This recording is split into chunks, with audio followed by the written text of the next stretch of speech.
Hi everyone! Today we will go through the new community forum of LP360.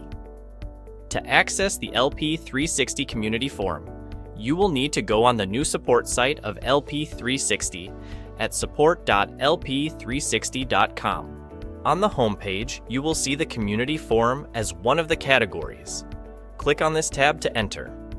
You now have access to the LP360 Community Forum.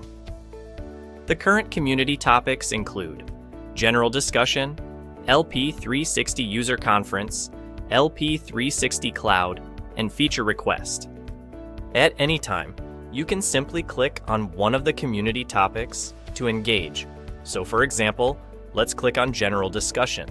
In this category, you can review and add topics about the LP360 features and workflows. Ask your questions or share any tips you've learned. So for example, here is a post about the updated Job Manager queuing for efficient multi-cycle automation. Click on the topic, and you can read the full post. You can also participate once you have signed in to the LP360 Community Forum. You can either choose to sign in at the bottom of the page or within the header in the top right. This will direct you to bring you to the main LP360 sign-in portal. Enter your LP360 credentials and password, and then you will be redirected back to the Community Forum page, where you can now add comments, posts, and participate with the Community Forum. If you head back onto the main community page, you can also create a new post.